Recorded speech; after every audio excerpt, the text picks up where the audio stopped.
I did want to tell you that we are now celebrating 30 years of the Beijing Platform for Action.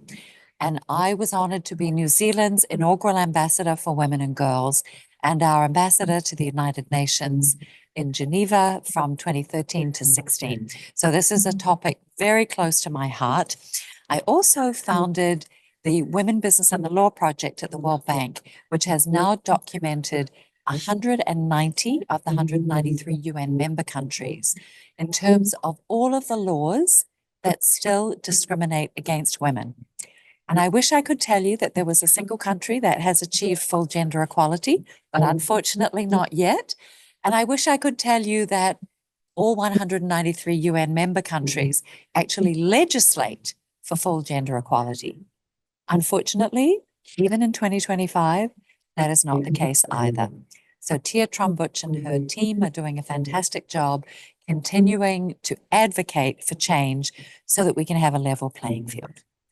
Well, despite the fact there's not a level playing field, I am so excited that women are still innovating and really on the front lines of positive change, not only for their own businesses, but for their communities and for countries as a whole.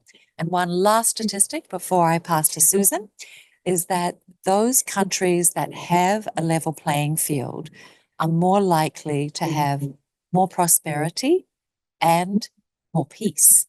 So there are really important reasons to create a level playing field for women and male entrepreneurs. So Susan, turning to you, so excited to have you with us today. And we're really interested to hear about your entrepreneurial journey, knowing that you started off as a lawyer. So tell us, how did you move from law to a startup, and a pretty ambitious startup at that? Thank you. It's a pleasure to be here, as always, with you, Amanda. Thank you. My name's Susan Blanchette, and I am from Victoria, British Columbia. And I guess I should start with a story. So as a teenager, I read Rachel Carson's Silent Spring. She's the mother of the environmental movement, if you haven't heard of her. And I was horrified that toxins in our environment would accumulate in our bodies. So I wanted to do something about it, and that's how I became a lawyer. So that was part of the journey. I became an environmental lawyer, and for 15 years, I practiced with the government of British Columbia, holding operators accountable for contaminated sites. Unfortunately, during that time, my father was diagnosed with early onset dementia.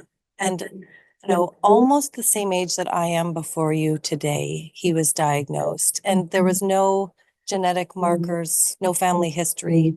He had been an environmental engineer working in wastewater treatment and also designing aluminum smelters, like notoriously toxic air, but there was no way I could prove it. And because of my research and my career as an environmental lawyer, I knew there was no way I could ever prove that air caused disease or that that was the single cause.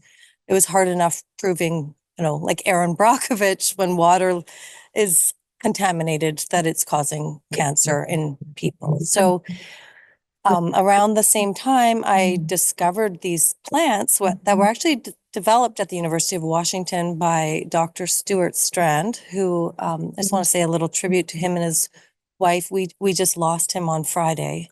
And it's his lifelong dream to bring these plants to everyone. So right now we're trying to get them approved in the US through USDA APHIS, still in the process, because he wants to bring them to the world.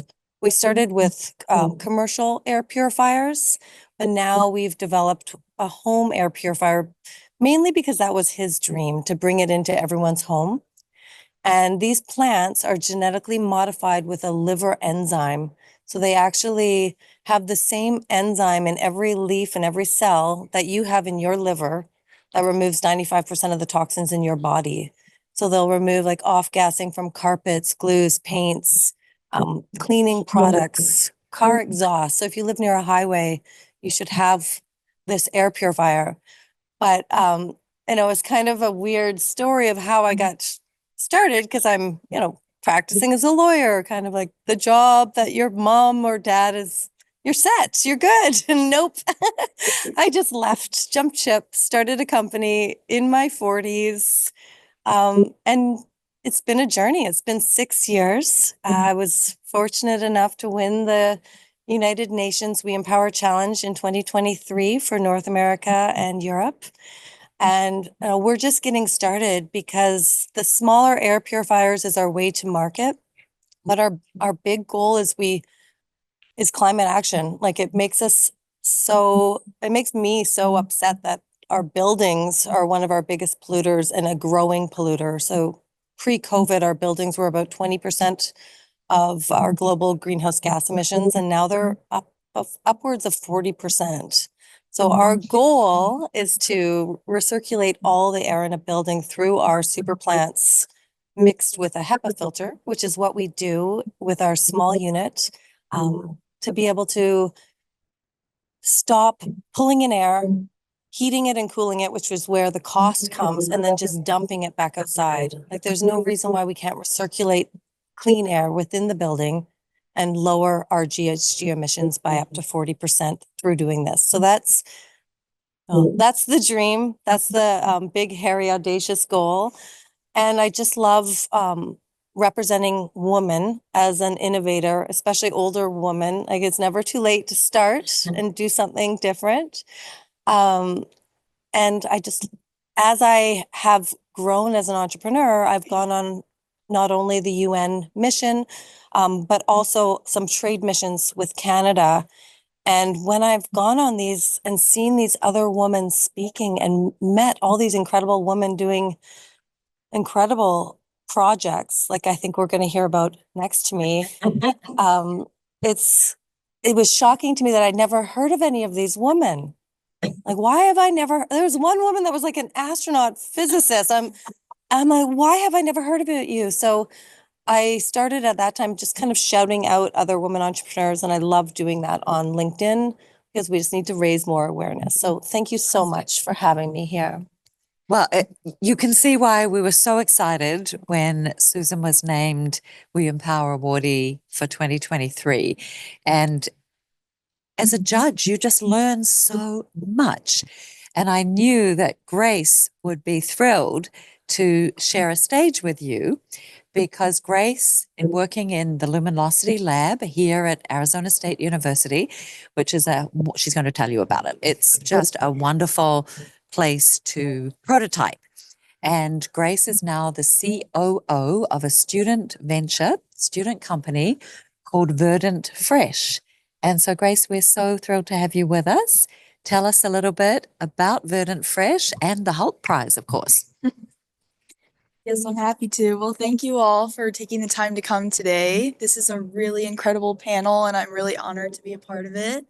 So I don't know where to start. I think I should begin with my journey at the Luminosity Lab, which is a great place. As Amanda mentioned, it's an interdisciplinary lab full of students that are engineers, business students. I'm a sustainability student here at the College of Global Futures. We have design students, and we work across sectors to essentially develop solutions, technological solutions to various problems. So what Verdant Fresh is, and I have a few slides that I'll show you here in a moment, but Verdant is a technological solution to food waste and food insecurity via a fresh produce vending machine, which we have a conceptual prototype for, and a food tracking app. So I'll show you the video if I can.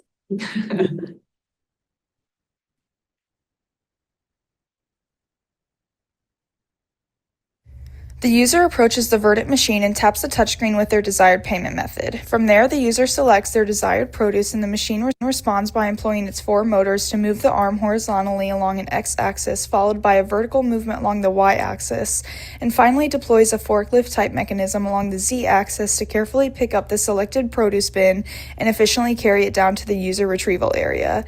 The user is then able to select their desired produce quantity, and through displacement calculations, their payment method is charged based upon on the weight of the produce removed. Users can have confidence in the freshness of the produce from the Verdant machine since each bin will be equipped with individualized temperature and humidity controls to preserve the produce. The Verdant app tracks the expiration dates of produce by noting when it comes in and out of the user's fridge. Produce inventory can be manually entered or uploaded directly from receipts or purchases made at the Verdant machine. Additionally, the app offers guidelines for optimal produce preservation and provides recipe recommendations based on the user's current produce stock. So that's the general concept. The idea essentially came from back in 2023. There was about 10 students of us at the Luminosity Lab, and I'm not sure if you know, but 1 in 8 Americans are considered to be food insecure, but yet over 40%, so almost half of the food we produce in the United States goes to waste every single year. And so I think that this is a really interesting intersection to analyze the amount of food that we waste and the amount of people that are hungry. So we wanted to work with this specific intersection and develop this solution that appeals to all types of people. This specific solution can be utilized for everyone that cooks. I think for me, as a single unit household, a lot of times I get frustrated going to the grocery store and having to be forced to purchase a zucchini in bulk. You know, I can only purchase 4 zucchinis and I would want 1 zucchini, something along those lines. And ultimately those other zucchinis go bad. Or for example, this morning, I didn't realize that the blueberries I had purchased a few weeks ago had gone bad. Verdant is here to suggest recipes that you can utilize to optimize the utility of all of your produce, make sure none of it is going bad at the consumer level. And then we also work with the fresh produce vending machine specifically to increase access to fresh produce in food deserts. Fantastic. Awesome. Thank you so much, Grace. And we'll ask you a little bit about the Holtz Prize later too. But it's wonderful to see the innovation that comes from transdisciplinary communication. And Mary, we know that you are an absolute superstar at that. And not only have you worked with the Globe Project, but you're also very well known for your wonderful book on strategic leadership across cultures. And I'm so thrilled to work with you on our United Nations Sustainable Development Goal Task Force across the university. And you're always somebody who's uplifting and supporting others. And I understand from Kelly Kreiser that you'll be sharing a little bit about the work that her team has been leading with Dream Builder and Dreamcatcher today. So we're thrilled to hear about that. And I will pass the mic back down. Thank you for being here. Well, thank you all. I am, as the prior speaker said, it's an honor to be with such a great panel. I've been at Thunderbird since 2002. We became a part of ASU in 2015, the Thunderbird School of Global Management. But I say that because I've been involved in many of the initiatives for women entrepreneurs specifically since 2005. That was our first program. We didn't even have an office yet. We didn't have an office. Now it's the Office of Global Development. There was nothing. Barbara Barrett and Laura Bush had been after the fall of the Taliban in Afghanistan, they were touring Kabul, and they saw these women in the streets, and they were selling things, and it was right after the fall of the Taliban, and Laura Bush and Barbara were talking, and Laura said, "You know, it would be so great if we had some sort of program that we could train these women. It's like they have these businesses, they've been doing business, and they had been doing business during the Taliban, and they probably still are upon the return of the Taliban. But you could see that there was a lot of ingenuity, and there was a lot of entrepreneurship happening, but they didn't know how." And Laura said that to Barbara Barrett. Barbara Barrett was on our board of directors for Thunderbird, and she said, "I think I know a school that could do that." And so then in 2005, we had our first group of Afghan women entrepreneurs come over from Afghanistan and do this, which began our entree into women, training women entrepreneurs. And we had several cohorts after that, the last one being in 2016. And we did that program in India because it was just more practical at that point. When it came to visas and things like that, it was practical as it's closer. That was who their trading partner was. Then after the first program, Kelly Kreiser was who's our executive director for global development. She was volunteer, and I was a fresh new professor. And after the president of Thunderbird came to Kelly and said, "I want you to start a new office." And the name at the time was Thunderbird for Good. Didn't have a budget, and so she agreed to do it, and that's where this adventure began. And that has then led to many programs that we've been involved in with women entrepreneurs, but also men. A lot of, the involvement of men taking some of our courses, but also certainly being a support. The women in Afghanistan could not be involved in our programs or leave the country without a support of a male family member. So it was absolutely critical to have the involvement of men in this. And that was not lost on us. We knew that. They were our big advocates. But I'll talk more about then the programs that led after that when we speak more. But that's kind of the beginning to give you an idea on how the office was first formulated.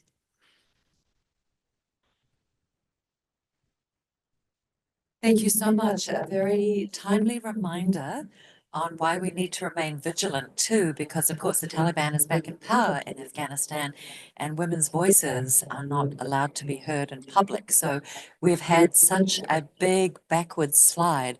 And I think given that this is Women's History Month, this is a reminder, Women's International History Month, this is a reminder of why it is so important to remain vigilant and to be ensuring that we allow all members of society the opportunity to be actively engaged in society and working for the betterment of all. So a very timely and sobering reminder.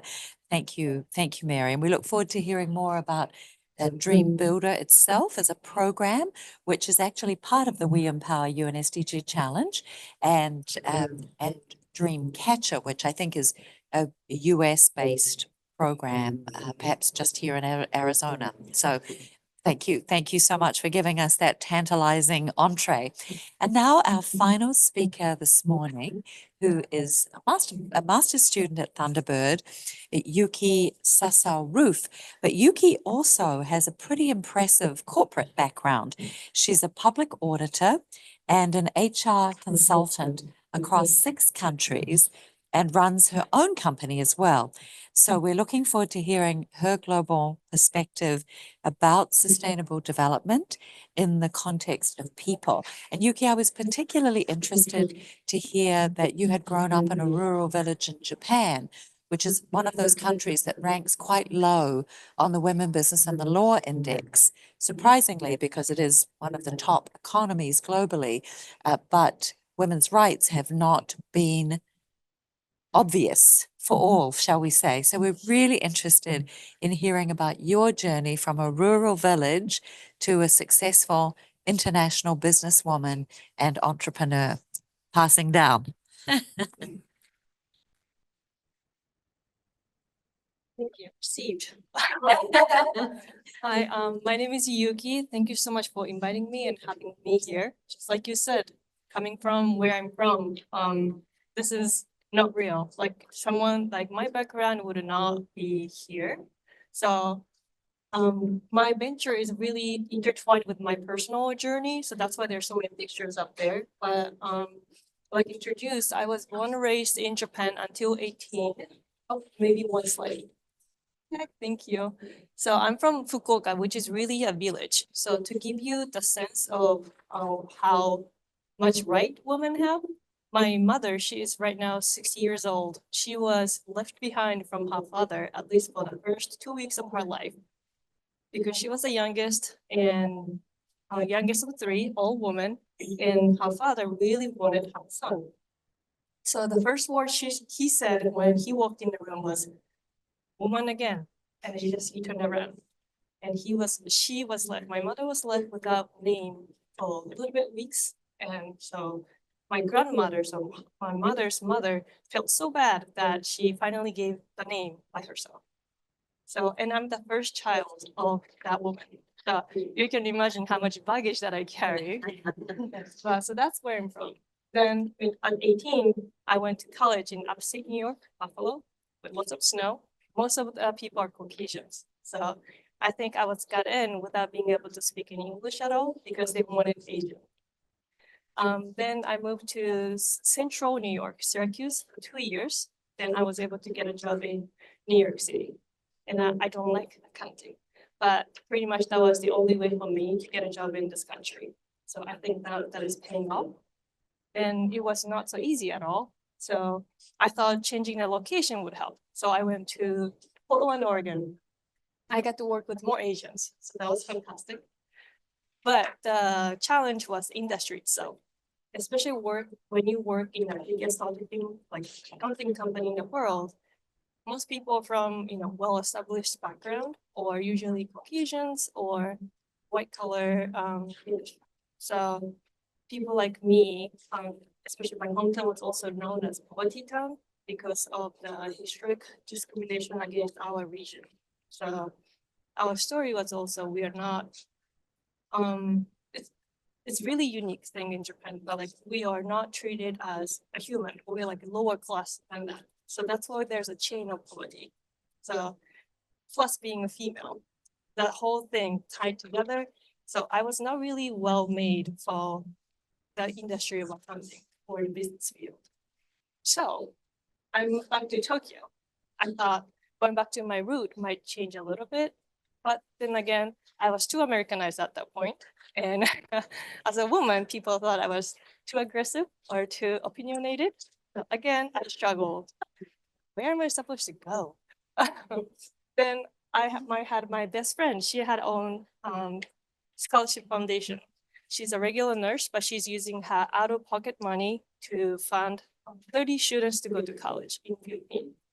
So I assist her gathering some fund, and that's why I go to Philippines. And in Laos, we built elementary school and donated it because some of the regions in Laos is one of the poorest country in Asia because of all the bombs that is left behind due to the Vietnamese War. So those people almost forgotten. That's why we went in deep mountain and built the school. Then Rwanda last year, thanks to Thunderbird, we have a program that we get to go to different countries, provide a consultation for 3 weeks. I was assigned to the one in Rwanda, and I was able to provide a consultation for 3 weeks. I was there in person, and I met all kind of ladies. And I also visited some of the women's centers, empowerment centers, and how they are trained to be independent. So that was a picture from there.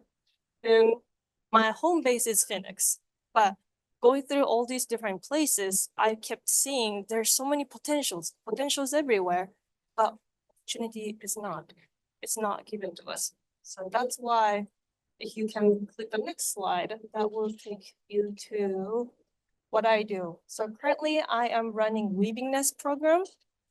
And this is a little bit unique platform to create collective impact. So we bring people from business, nonprofit, and government together.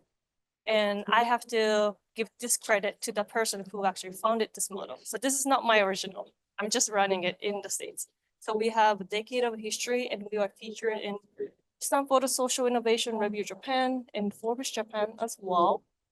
And maybe I shouldn't go too much in detail, but my goal is to bring different types of people together, unexpected connections, so that people like me, a little bit of oddball, can find a space in the societies and do something better for the community. Fantastic. Well, just wonderful to hear all these stories. And I'm going to take moderator's prerogative and ask them each a question, but then we will open the floor both here and online. And I'm going to ask Caleb after this next round to talk a little bit about his experience as a judge for the We Empower UN SDG Challenge. So this is something I want you all to be aware of because the competition opens this year on the 10th of March. And we are very excited that Grace is helping this year to promulgate and send that out. And of course, we have a former awardee with us. So we are going to talk a little bit more about that. We have 3 rounds of judging, and we're excited that our honors students get to do a very elaborate process whereby they vet the very first round of some of the hundreds of entries that come in.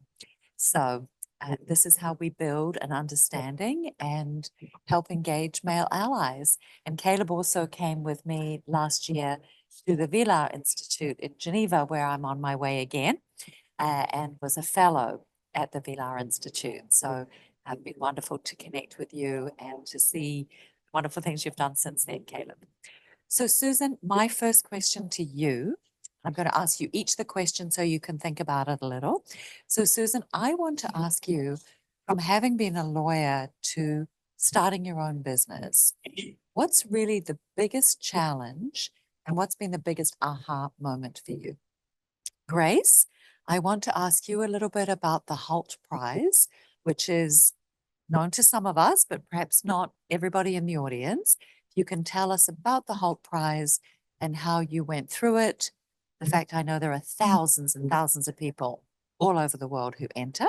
So just in case anyone in the audience is interested. And Mary, we know you want to tell us a little more in detail about what Dream Builder and Dream Catcher actually are. And then finally, we would love to hear a little bit more about your weaving project. So I'm very privileged to run for the Global Futures Lab, our global partnerships and networks. And we're always trying to come up with new and innovative ideas to create a multiplier impact. So love to hear a little bit more and fascinated. We have many things in common. I was an exchange student in upstate New York near Syracuse, and I worked in Laos doing unexploded ordnance work. When I ran our New Zealand Development Agency, actually getting rid of some of those bombs, and also did some work in Rwanda with President Kagame's wife in helping, when I worked at the World Bank, and helping get lines of credit out to women entrepreneurs. So it's fascinating when you meet somebody for the first time, you may have all sorts of things in common, and that's the benefit of storytelling, and why with this event today, we're really tying it to Women's History Month. So how do we place in context that arc of what has been going on globally and in certain countries and in personal journeys? So Susan, hopefully that's given you enough time. Tell us about your biggest challenge and your aha moment. Thank you. Well, I would be remiss if I didn't talk about the biggest challenge to women entrepreneurs. And many people think it's financing, which is definitely, we get less than 2%, but it's actually procurement. Women entrepreneurs receive less than 0.05% of procurement, and those are women entrepreneurs who are white women like me. So if you're more diverse, you would receive even less. I don't even know what that number is, but let's This is just in Canada. this is internationally 99.95% of procurement goes to male-led companies. So just let that sit for a second. So after breaking through all the barriers of raising funds, we raised 2 rounds, which was extremely difficult, not for the faint of heart, and basically like running another full-time job on top of running a company. Then I managed to get our commercial air purifiers into a ton of large companies in Canada through some of it through Women Business Enterprise, and in the US it's called WeBank. It's where you get direct introductions to procurement professionals who are diversity focused. So you can get, those meetings with the people who do procurement, which otherwise are very difficult to even get a meeting with someone who's going to have the power to purchase your product. And even then, like a large company in Canada, once we got in, we were in for 6 months, and then I got transferred to the facility manager, And they just cut my project after 6 months with no explanation, even though all of our findings were extremely valid. So as a female entrepreneur, you just always have to have a backup plan. I'd say that's my biggest aha moment. Always have a backup plan. I'm actually practicing law again on the side for people I like, just to bring in some extra funding. But yeah, I'm always struggling to find financing or to sell product. And because really, I don't want to have to raise funding anymore. I just want people to purchase my beautiful product we've designed, which is, our home unit's 100% recycled plastic, bamboo and glass. So it's the only sustainable air purifier. It's beautiful. I bought one. Amanda has bought one. I sold one. This one came through this morning. So every morning, if I get a sale through my email, I do a little happy dance. But that's really, for women entrepreneurs, once you're funded, you think you're like, okay, I did it. And then you're like, oh, there's the next hurdle. So it's just like support the female entrepreneurs out there, because it takes a lot to jump in and get into the trenches. But as the biggest aha moment, I truly think if you don't give up, because I have come close to giving up along this 6-year journey. If you don't give up and you just keep going, there always seems to be some miraculous way that leads you. Like, for instance, I was having a very difficult year with losing my co-founder the year I won the United Nations We Empower Challenge. And just that little glimmer of light from a amazing award like that is really what keeps female entrepreneurs going. And that's why I shout women out. It's like sometimes you just need to wake up to someone posting about you on LinkedIn and go, yeah, okay, I'm on the right path. Let's keep going. So thank you. We hop to 3 slides.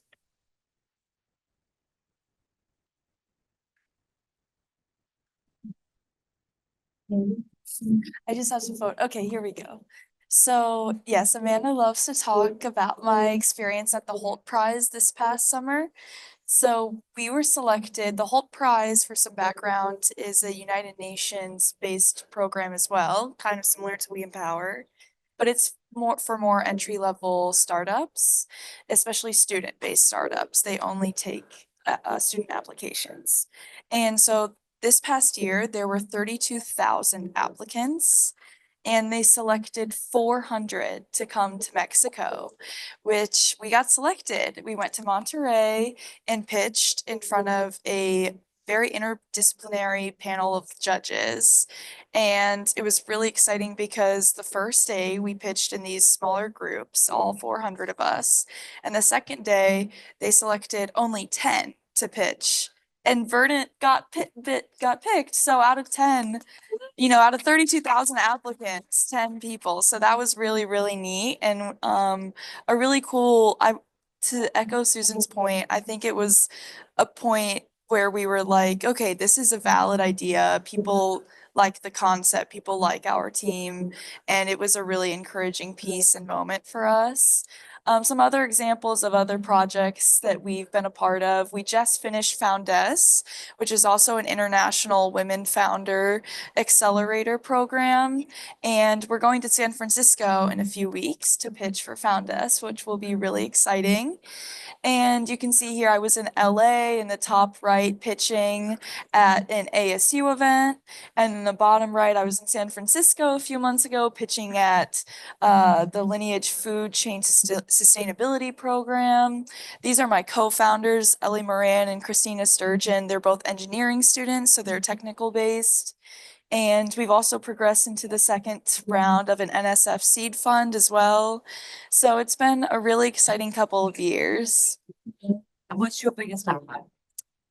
I would say my biggest aha actually is with Holt Prize, because we were initially waitlisted, but we continued to go through the application process, and then we ended up being one of the top 10 out of the 400. So don't give And up. so yes, Okay, do not give awesome. up. Mhm. Fantastic.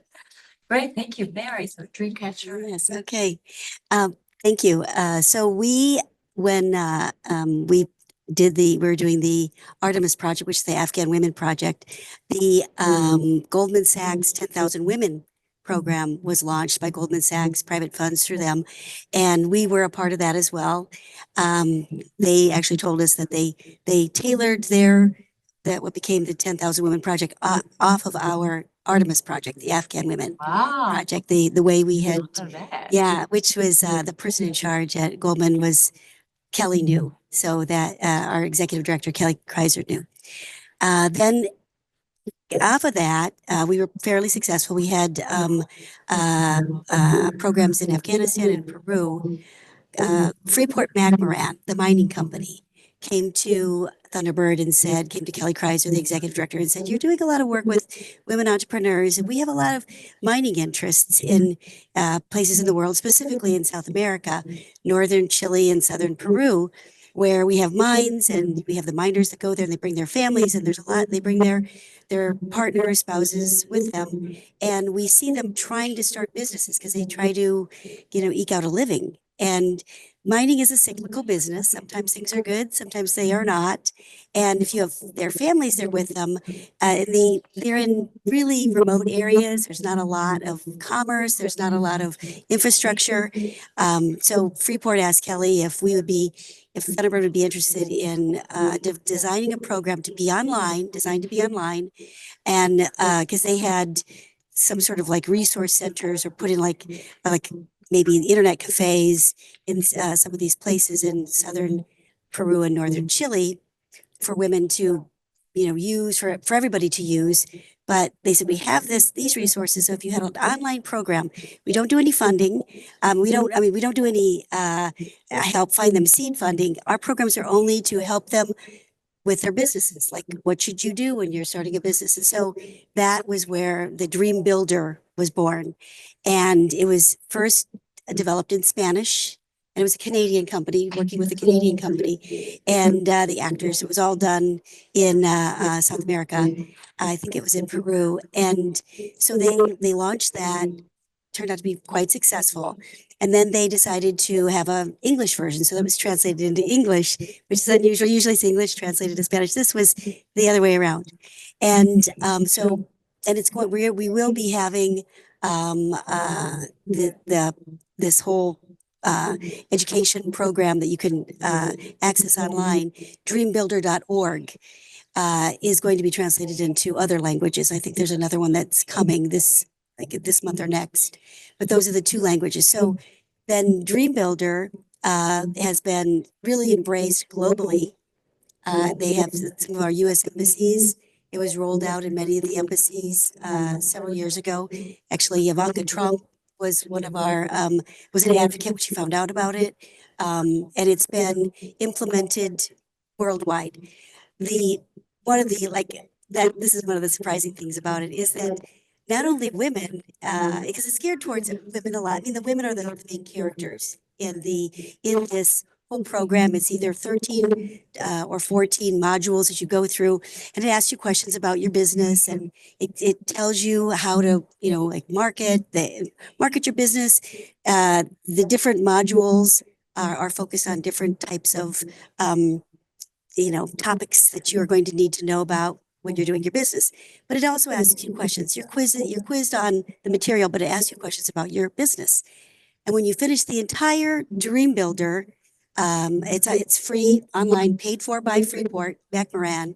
When you're done with the whole thing, you get the first version of your business plan based on the answers that you gave to the questions that you're answering as you're going through these lessons, which is awesome, because if you get a blank piece of paper and say, write a business plan, it's a little off-putting, but you're already doing it as you're going through this. So then from Dream Builder, Freeport McMoran came to us, and all of these programs have been privately funded. So we had to raise them. Kelly's out there when we were doing the Afghan program, all private funds. But so Freeport came to us and said, we have mining interest also in Arizona on some of the Native American tribal nations on the Indian reservations. And we would like to see if you could do a program tailored specifically for Native American women from Arizona. And that led to what we have as the Dreamcatcher program. And it started in 2015. So this is our 10th year. Whereas the Global Development Office, used to be called Thunderbird for Good, started in 2005, so that's 20 years. we had that going on. We're celebrating. Yes, yes, Yeah, 20 years. not only the 30th anniversary of Beijing. That's right. Fantastic. But and then for what I found is kind of another aha moment with both the Native American women, the Dreamcatcher, all the other programs is a lot of the issues that people have in business and entrepreneurs are the same. They're the same problems. They're the same issues. They all have the same questions in one way or another, different context, but many of the same questions. That was a little surprising. Thank you so much. Thank you. I'm almost forgetting that question, but Tell us about your network weaver. thank you. The weavingness, if you can pull up the slide for the second page. Yes, thank you. I think it's easier to see. So yes, the weavingness program is the one we host, and actually there's a session coming up in next month. So if you are interested in, definitely look us up, and that should be the first thing that shows up on the Google. But so many people talk about conflict management, but like, why do we assume there's a conflict? How about minimizing it in the first place? So our model is kind of, it's all written right there, but the font is a little bit different. Most of the community out there is, the person who's organizing it or they select a topic and they function as a hub, and anyone could come in and people kind of meet as an organizational to organizational, exchanging business card or something like that. But in our model, we try to have them meet as a person to person and almost like banning them from talking about the organizational interest, but rather focusing on as a person. Like, what makes you happy? What is your interest? What's your source of motivation? Some people use the word ikigai, which is Japanese concept. What brings joy to you? So when we exchange that as a first conversation, that creates relationship with each other. And when you like someone, you want to help them. You bring some of the resources that is usually not available in public, but there's always stack of some secret or hidden resource that we can share. When you become friends, you're willing to share that. So our model aim is to create it. So it is not a short-term or big project. This is more like we are focusing on smaller, but really community-based solutions. So the goal is creating that community like network, almost like know-how. So the beauty of it is I don't have to be there. I can push those people to connect directly with each other, someone that they would not have met otherwise, but through our program. That way I can take a step back and watch those people do magical work based on their own genuine interest. So that makes me so much joy, and I'm excited to see where this goes.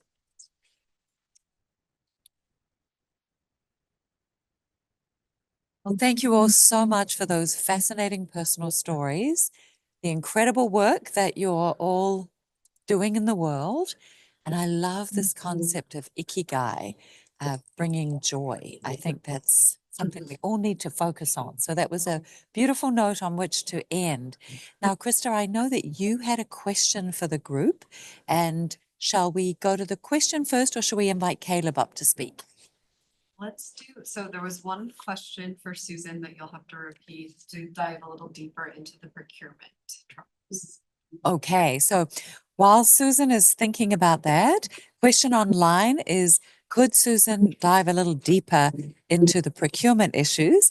I'm going to invite Caleb to come up and talk a little bit about his role with the We Empower UN SDG Challenge, his experience, and I'm going to encourage you all to just Google We Empower UN SDG Challenge, and then when the 10th of March comes around, to either enter if you are a woman entrepreneur, or think about somebody you know who is and encourage them to apply. Caleb. Take my seat.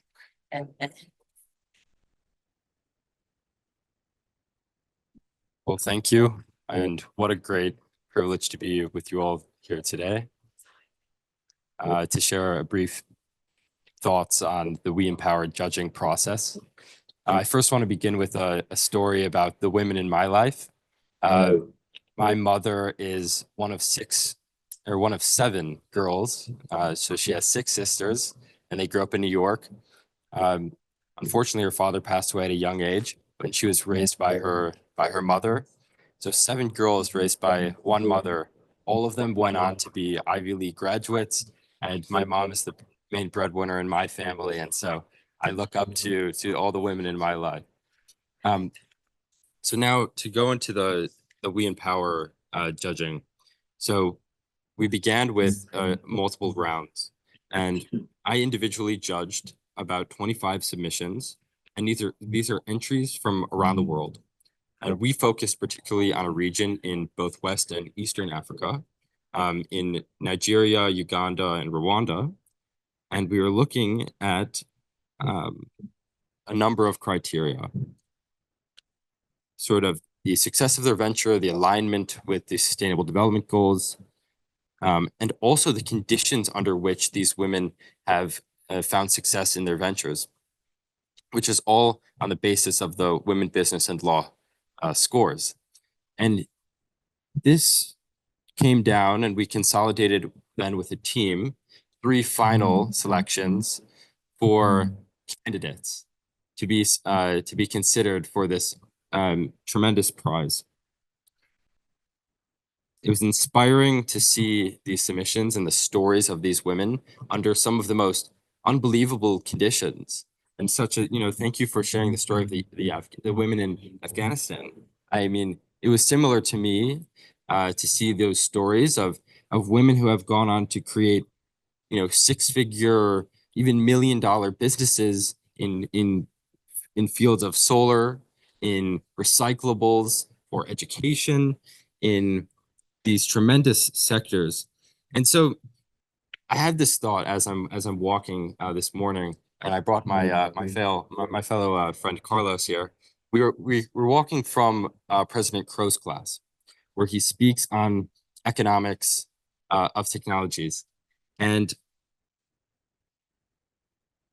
it was reminded of this neo-Schumpeterian theory that goes as such, is that the potency of creative destruction, the entrepreneur, the success of the entrepreneur is not dependent on intellect, but on will.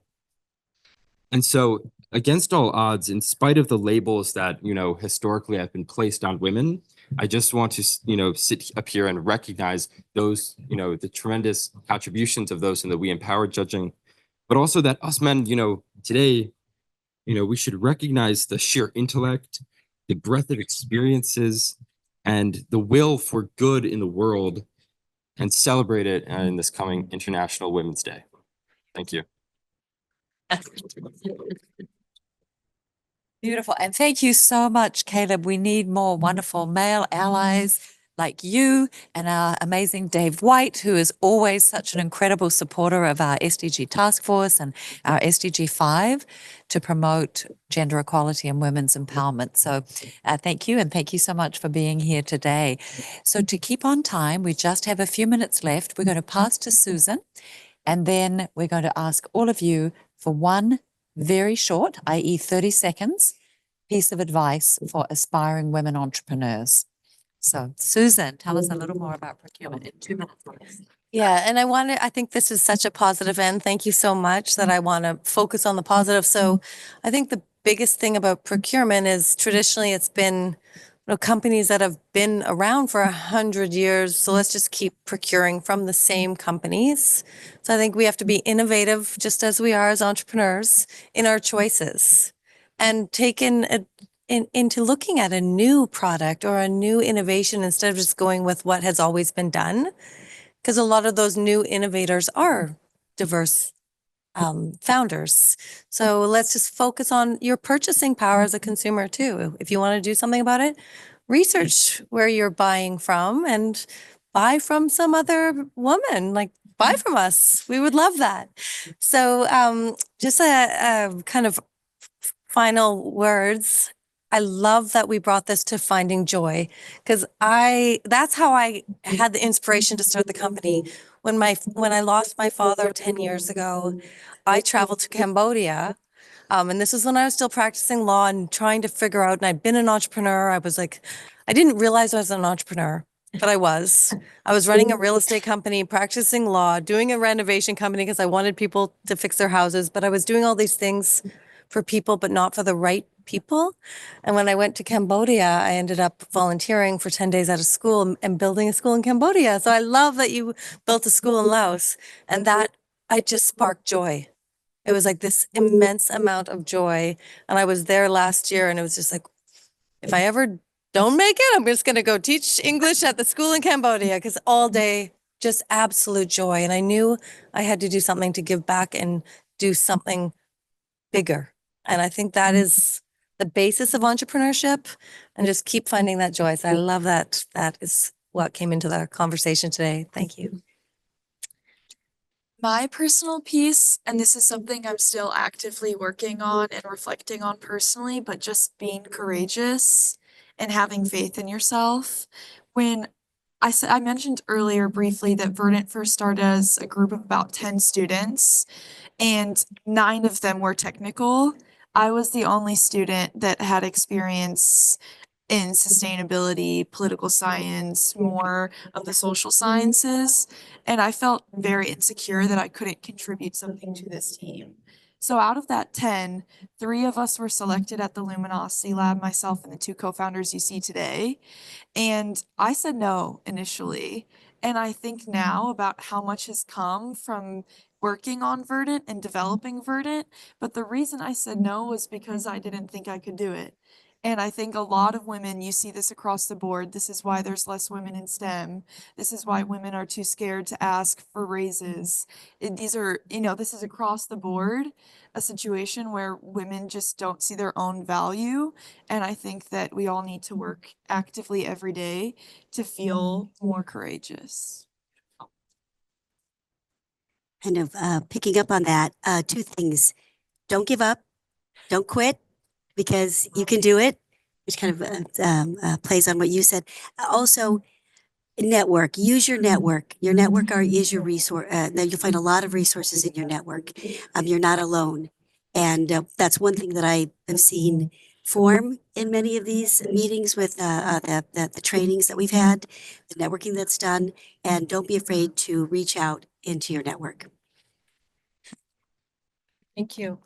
Well, my thing will be it's okay to different. It's okay to be different. Coming from a collective culture where people comes before you, it's difficult to be an entrepreneur. So it's okay to be different. It's okay not to be in the Western way all the time. Then it's okay to follow our joy.